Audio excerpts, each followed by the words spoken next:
সবাইকে স্বাগত জানাচ্ছি আমার এই চ্যানেলটি যে যেখান থেকে দেখছেন।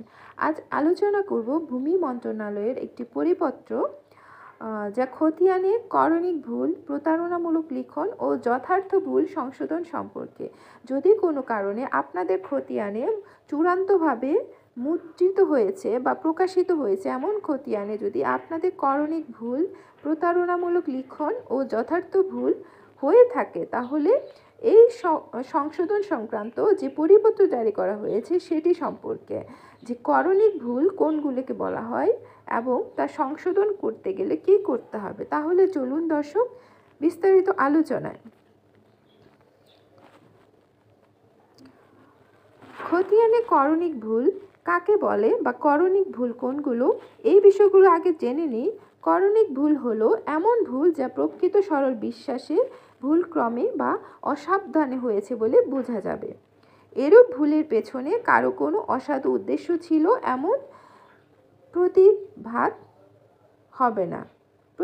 হবে না। এই ভুলের সাথে অন্য কারো সত্য স্বার্থের সংশ্লিষ্টতা থাকবে না।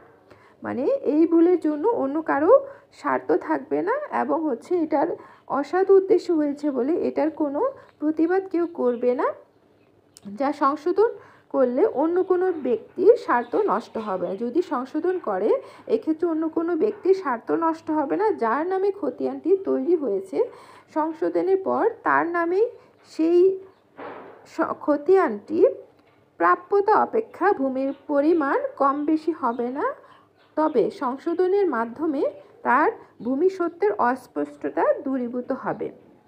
আচ্ছা, এরপরে আসি যে বিষয়টি দেখব সেটি হচ্ছে করণিক ভুল। এর মধ্যে নিম্নরূপ ভুল বহালভাবে পরিলক্ষিত হয়। খতিয়ানের মালিকের নামে কিংবা পিতামাতা বা স্বামীর নামে যদি করণিক ভুল হয়, ধরেন নামের বানানে যদি কোনো ভুল হয়, সেটি হচ্ছে করণিক ভুল। যেমন আব্দুর রহমানের স্থলে যদি আব্দুর রহমান হয়, সেক্ষেত্রে এটি করণিক ভুল, নাম সংশোধন করতে পারবেন। পিতা, পুত্র, কন্যা, স্বামী বা স্ত্রী, পদবী বা বংশ পরিচয় হলো করণিক ভুল। যেমন আপনার পিতা যদি হাওলাদার হয়ে থাকে, সেক্ষেত্রে যদি আওলাদার হয় সেটিও করণিক ভুল। নামের ভুল যেটা, যে আপনার বংশ পরিচয়ে ভুল। পিং এবং জংয়ের ক্ষেত্রে ভুল, যেমন জমিলা বেগমের পিতা জামাল উদ্দিন, কিংবা রেকর্ডে পিং বা পিতা স্থলে জং বা স্বামী জামাল উদ্দিনে লেখা হয়েছে, এর বিপরীত হতে পারে, এটা হচ্ছে করণিক ভুল। ঠিকানাও করণিক ভুল, যেমন গ্রামের নাম রহিমপুর কিন্তু লেখা হয়েছে করিমপুর, এটি হচ্ছে করণিক ভুল। খতিয়ানি অংশে যদি গাণিতিক ভুল হয়ে যায় সেটিও হচ্ছে করণিক ভুল, যেমন খতিয়ানের 2 অংশে হওয়ার কথা 50:50 কিন্তু লেখা হয়েছে 60:50, এভাবে যদি লেখা হয়ে থাকে এইটাও কিন্তু করণিক ভুল। খতিয়ানের দাগ নম্বরে করণিক ভুল হওয়া বা কোনো দাগের ভুল ক্রমে বাদ পড়ে যাওয়া, এটাও কিন্তু করণিক ভুল। আচ্ছা, খতিয়ানে বিভিন্ন গাণিতিক ভুল হয়ে থাকে। আমরা দেখেছি অনেক সময় মুদ্রণজনিত কারণে বা অসাবধানতার কারণে খতিয়ানের বিভিন্ন গাণিতিক ভুল হয়। যেমন আপনার 1.27 একরের স্থলে 1.027, এরকম কিছু গাণিতিক ভুল হয়ে থাকে। এরপর আসি খতিয়ানে জমির শ্রেণীর করণিক ভুল, যেমন আবাদি, ভিটা, হাট, আবাসিক এসব শ্রেণীর একটি স্থলে অন্যটি লেখা হলে বা ভুলক্রমে শ্রেণী উল্লেখ বাদ পড়ে গেলে এগুলো হবে করণিক ভুল। খতিয়ানে দাগের মধ্যে কোনো পরিমাণের ভুল, সেটি হচ্ছে করণিক ভুল, যেমন মাঠ পর্চা বা খতিয়ান বা জরিপের আপত্তি, আপিল বা পরবর্তী কার্যক্রমে কাগজপত্র অনুযায়ী জমির পরিমাণ যথাযথভাবে 20 একর, নকশা ও বাস্তবে আছে 20 একর বা 200 একর, কিন্তু চূড়ান্তভাবে মুদ্রিত প্রকাশিত হয়েছে এর চাইতে কম, এটিও হবে করণিক ভুল। এরপর আসে দাগের মধ্যে এই খতিয়ানের অংশে করণিক ভুল, যেমন দাগ সূচি অনুযায়ী যদি 512 দাগটি 2টি খতিয়ানে লিপিবদ্ধ হয়, কিন্তু একটি খতিয়ানে 50 অংশ এবং অন্যটিতেও 40 অংশ লিপিবদ্ধ হয়েছে, অবশিষ্ট 10 অংশ কোথাও লিপিবদ্ধ হয়নি বা বাদ পড়ে গিয়েছে, এবং পরীক্ষান্তে দেখা যায় যে 2টি খতিয়ানের 50:50 বা 60:40 বা অনুরূপ বিভাজনের সম্পূর্ণ জমি দুটি খতিয়ানে লিপিবদ্ধ হবে। একটি খতিয়ানের ক্ষেত্রে অংশের কি হিসেবে করণিক ভুল হতে পারে এবং অংশ অনুযায়ী জমির পরিমাণের অনুরূপ ভুল হতে পারে। এটাও কিন্তু করণিক ভুল। যদি কোনো কারণে দখল বিষয়ক বা অন্যান্য বিশেষ মন্তব্যে ভুল হয়ে থাকে, যেমন ধরুন সরকারি জমির ক্ষেত্রে মন্তব্য কলামে জবরদখলের উল্লেখ করার বিধান না থাকলেও ভুলে তা উল্লেখ করেছে। হাটবাজারের ক্ষেত্রে যদি প্রকাশ করিমপুর হাট এর স্থলে ভুলে যদি প্রকাশ রহিমপুর হাট লেখা হয়, এটাও হবে করণিক ভুল। এরপর আসে খতিয়ানের নম্বরে ভুল। যদি কোনো কারণে আপনার খতিয়ানের নম্বর ভুল হয়, সেক্ষেত্রে এটি হবে করণিক ভুল। যেমন 390 নং খতিয়ানের স্থলে অন্য কিছু অর্থাৎ 309 বা ভিন্ন সংখ্যা হওয়ায় এটাও কিন্তু করণিক ভুল।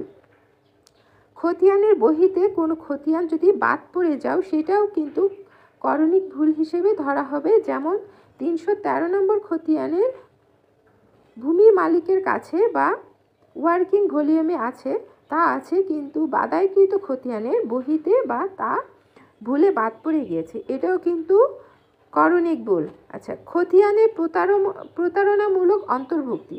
এবার জানবো আমরা খতিয়ানের প্রতারণামূলক অন্তর্ভুক্তি কাকে বলে বা কিভাবে হয়, কোনটাকে আমরা প্রতারণামূলক অন্তর্ভুক্তি বলে ধরে নিব। প্রতারণামূলক অন্তর্ভুক্তি বলতে সাধারণত জমির মালিকানা, অংশের হিচ্ছা, তথ্য উৎপাদ, জমির পুরনো ডকুমেন্ট সংক্রান্ত তথ্য প্রচারণামূলকভাবে খতিয়ানে লিপিবদ্ধ করে ভূমির মালিকের ভূমি সত্ত্বের ক্ষতি করা বোঝায়। প্রতারণামূলক অন্তর্ভুক্তির মধ্যে নিম্নরূপ বহালভাবে পরিলক্ষিত হবে। যেমন ধরুন, জালিয়াতির মাধ্যমে সৃষ্ট খতিয়ান যদি তৈরি করে থাকেন, এটি হবে খতিয়ানের প্রতারণামূলক অন্তর্ভুক্তি। যেমন পরস্পরের যোগসাজশের মাধ্যমে মাঠ পর্যায়ে হতে চূড়ান্ত রেকর্ড প্রকাশনের পর্যন্ত যে কোনো পর্যায়ে জালিয়াতির যদি কোনো আশ্রয় গ্রহণ করে খতিয়ান প্রস্তুত করা হয়, তাহলেই হবে এটা খতিয়ানের প্রতারণামূলক অন্তর্ভুক্তি। এরপর আসি খতিয়ান 2 নং কলামের অংশে অন্তর্ভুক্তি, সেটিও হবে ভুল। যেমন দলিল মূলে দুই ব্যক্তি একটি সম্পত্তির মালিক, দলিলের হিচ্ছা উল্লেখ আছে, তারপরও রেকর্ডের হিচ্ছা ভুল করা হয়েছে, অথবা ওয়ারিশন মূলে মালিক কিন্তু উত্তরাধিকার অনুযায়ী হিচ্ছা রেকর্ড না হওয়া, এটিও হবে প্রতারণামূলক জালিয়াতি। এটাও এক ধরনের প্রতারণামূলক জালিয়াতি। এরপর আসি সরকারি 1 নং খতিয়ানের জমি, অর্পিত সম্পত্তি, বিভিন্ন সরকারি প্রতিষ্ঠান, সংস্থা, কোর্ট অফ ওয়াকফ, দাবত্তর প্রভৃতি জমি প্রতারণামূলকভাবে যদি ভিন্ন নামে রেকর্ড করে থাকেন। এই 1 নং জমি খতিয়ানের জমিগুলো যদি আপনারা ভিন্ন নামে রেকর্ড করে যে প্রতারণাটি করে থাকেন, সেটাও একটা ভুল। এরপর আসি খতিয়ানের ঘষা মাজা বা ওভার রাইটিং। আপনারা যদি দেখেন খতিয়ানে কোনো লেখা ঘষা মাজা করা হয়েছে বা ওভার রাইটিং করা হয়েছে, যেমন কোনো প্রকাশিত খতিয়ানে ঘষা মাজা বা ওভার রাইটিং করে ভিন্ন নাম, ঠিকানা, খতিয়ান নম্বর, দাগ নম্বর, অংশ বা পরিমাণ ইত্যাদি যদি কেউ বসিয়ে থাকেন, করে থাকেন এই ধরনের কার্যক্রম, তাহলে এটি হবে খতিয়ানের প্রতারণামূলক অন্তর্ভুক্তি বা খতিয়ানে প্রতারণা করে খতিয়ানটি তৈরি করা হয়েছে। এরপর আসি আরেকটি ভুল হলো প্রকৃত ভুল বা যথার্থ ভুল। খতিয়ানে প্রকৃত ভুল বা যথার্থ ভুল, এই বিষয়টি নিয়ে কথা বলি এখন। প্রকৃত ভুল বা যথার্থ ভুল বলতে সেই ধরনের ভুলকে বোঝায় বা জরিপের সময় খতিয়ানের কোনোরূপ প্রতারণার উদ্দেশ্য ছাড়া, মানে এখানে কোনোরূপ প্রতারণার উদ্দেশ্য ছিল না, কিন্তু সরল বিশ্বাসে এটি করা হয়েছে। এই ভুল এতই দৃশ্যমান যে সংশোধন ছাড়াই মালিকানা সুস্পষ্ট হয় এবং এতে স্বার্থাধিকারী মালিকানা সত্ত্বের কোনো ক্ষতি হবে না, যে মালিক তার কোনো ক্ষতি হবে না। প্রকৃত ভুল বা যথার্থ ভুল হলো, আচ্ছা কোনগুলোকে বলা হয় প্রকৃত ভুল বা যথার্থ ভুল, সেগুলো একটু জেনে নিই। যেমন ধরুন, পিতার মৃত্যুর কারণে জরিপকালে সন্তানদের নামের সম্পত্তি রেকর্ড হওয়ার কথা থাকলেও কিন্তু সেটি হয়নি, হয়েছে পিতার নামে রেকর্ড। এইটা কিন্তু প্রকৃত বা যথার্থ ভুল। সম্পত্তির মালিক উত্তরাধিকারী সূত্রে কিন্তু সন্তানেরা, কিন্তু পিতার মৃত্যুর পরে এই সম্পত্তি সন্তানদের নামে না হয়ে পিতার নামে আবার রেকর্ড হয়েছে। এরপর আসে বৈধভাবে অর্জিত মালিকের নামে জরিপকালে চূড়ান্ত রেকর্ড না করে পরবর্তী রেকর্ডীয় মালিকের নামে চূড়ান্ত রেকর্ড প্রকাশ করা। বৈধভাবে যে অর্জিত মালিক ছিলেন তার নামে জরিপটি না হয়ে পরবর্তীতে রেকর্ডীয় মালিকের নামে চূড়ান্ত রেকর্ডটি প্রকাশ পায়, অথচ অর্জিত মালিকের নামে নামজারি মূলে রেকর্ড হালনাগাদ করা আছে। এটিও কিন্তু প্রকৃত ভুল বা যথার্থ ভুল। অর্পিত সম্পত্তি বিষয়ক বিলুপ্ত খ তফসিলে জমি অর্পিত সম্পত্তি হিসেবে রেকর্ড হয় বা রেকর্ড হওয়ায় এটিও কিন্তু প্রকৃত ভুল বা যথার্থ ভুল। বিজ্ঞ দেওয়ানি আদালতে চূড়ান্ত রায় বা আদেশে সত্য ঘোষিত ব্যক্তির নামে সংশ্লিষ্ট জমির রেকর্ড না হয়ে যদি পূর্ব রেকর্ডীয় ব্যক্তির নামে হয়, এটিও কিন্তু প্রকৃত ভুল বা যথার্থ ভুল।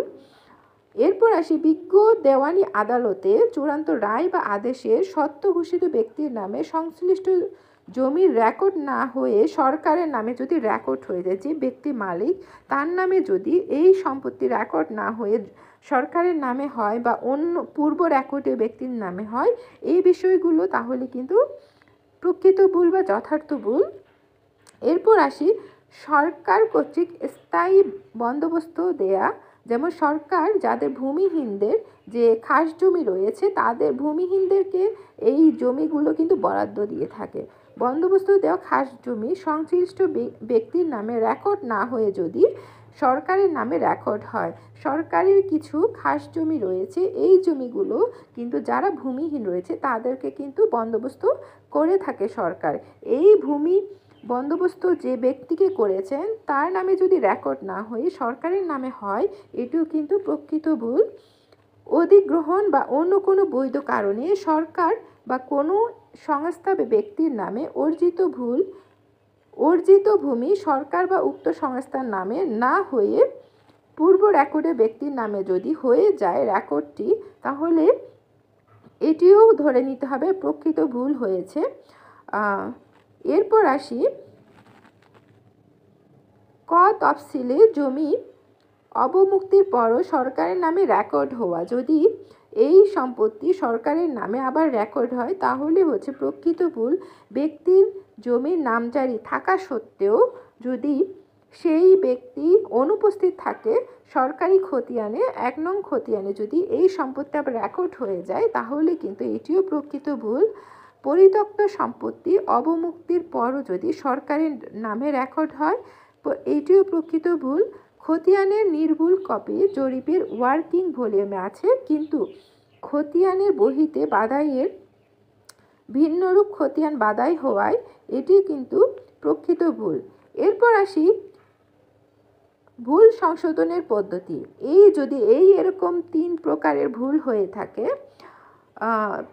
প্রকৃত ভুল, খতিয়ান প্রতারণামূলক অন্তর্ভুক্তি, এরপর আসি যে খতিয়ানে করণিক ভুল, এই 3 ধরনের ভুল যদি হয়ে থাকে সেই ক্ষেত্রে আমাদের এই ভুল সংশোধনের জন্য কি করতে হবে? সংশোধনের জন্য আমাদের কি করণীয় তাহলে জেনে নিই। বর্ণিত পরিপ্রেক্ষিতে উপযুক্ত ভুল সংশোধনের জন্য এসএটি অ্যাক্ট 1950 এর সংশ্লিষ্ট ধারা এবং দ্য টেনেন্সি রুলস 1955 এর সংশ্লিষ্ট বিধিতে প্রদত্ত ক্ষমতা যথাযথভাবে প্রয়োগ ও প্রতিপালনের মাধ্যমে জনগণের দুর্ভোগ লাঘবের লক্ষ্যে এই মন্ত্রণালয় ইতিপূর্বে জারিকৃত একটি পরিপত্র জারি করেছে। সেইখানে বলা হয়েছে যদি কোনো কারণে এরকম কোনো ভুল হয় তাহলে কিন্তু যার সম্পত্তিতে যার খতিয়ানে ভুল হয়েছে সেই ব্যক্তি উপজেলা বা সার্কেল ভূমি অফিসে দায়িত্বপ্রাপ্ত সহকারী কমিশনার উক্ত ভূমি অফিসে আওতাধীন মৌজাসমূহে সর্বশেষ জরিপের প্রস্তুত চূড়ান্ত প্রকাশিত খতিয়ানে থাকা করণিক ভুলের জন্য ভূমির মালিক ও তার বৈধ উত্তরাধিকারী বা স্বার্থাধিকারী নিকট থেকে যদি আবেদন পান কিংবা আওতাধীন সংশ্লিষ্ট ইউনিয়ন বা পৌর ভূমি অফিসের দায়িত্বপ্রাপ্ত কর্মকর্তার নিকট থেকে প্রতিবেদন প্রাপ্তির সাথে সাথে তার কার্যালয়ে রক্ষিত মিস কেস রেজিস্টারের আর্থিক বর্ষ মোতাবেক ক্রমানুসারে নম্বর দিয়ে তালিকাভুক্ত করে কার্যক্রমটি শুরু করতে হবে। যখন আপনি এরকম করণিক ভুল বা প্রতারণামূলক ভুল বা প্রকৃত ভুল এরকম কোনো জমির মালিক বা উত্তরাধিকারী আবেদন করেন লিখিতভাবে, সেই ক্ষেত্রে হচ্ছে এই কার্যক্রমটি শুরু করবেন উপজেলা বা সার্কেল ভূমি অফিসারের দায়িত্বপ্রাপ্ত সহকারী কমিশনার।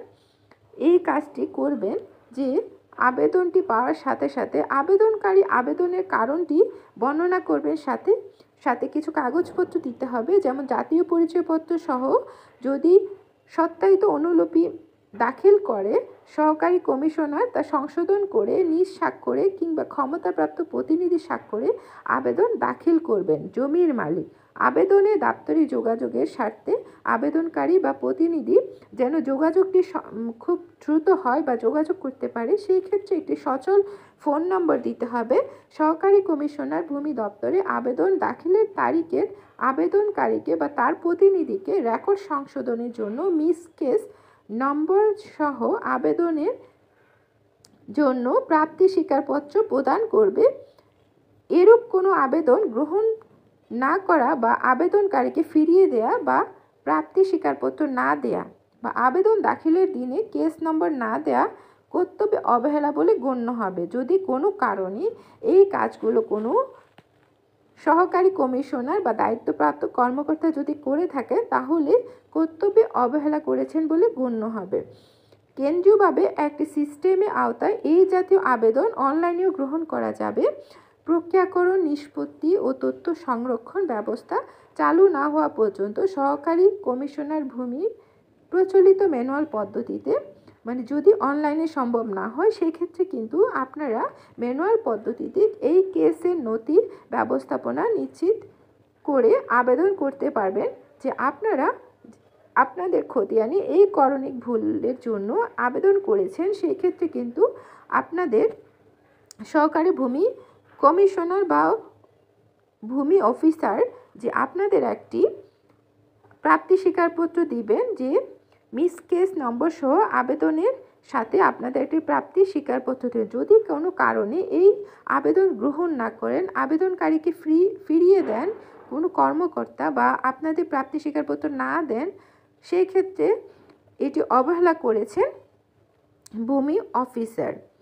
এরপর আসি, যখন আপনারা আবেদন করবেন, আবেদন প্রাপ্তির পরে সহকারী কমিশনের কাজ হলো প্রয়োজন বোধে 7 কর্মদিবসের মধ্যে সংশ্লিষ্ট ইউনিয়ন বা পৌর ভূমি সহকারী কর্মকর্তা বা ক্ষেত্র বিশেষে কানুঙ্গ বা সার্ভের ধারা এই বিষয়টি তদন্ত করবেন, কাগজপত্র প্রতিবেদন নথি সামিল করবেন। আবেদনকারীকে খতিয়ানের স্বার্থ সংশ্লিষ্ট প্রতিপক্ষ বা মোকাবেলা বা প্রতিপক্ষকে, যে যদি দুইজন প্রতিপক্ষ থাকে সেই ক্ষেত্রে উভয় পক্ষকে নোটিশের মাধ্যমে আসতে বলবেন, শুনানি গ্রহণ করবেন, বিধিমালা মোতাবেক অনুসন্ধান সম্পন্ন করবেন এবং অনধিক 90 কার্যদিবসের মধ্যে কিন্তু আপনারা এই আদেশ বা সিদ্ধান্ত বা আদেশ প্রদান করবে আপনাদের কর্তৃপক্ষ।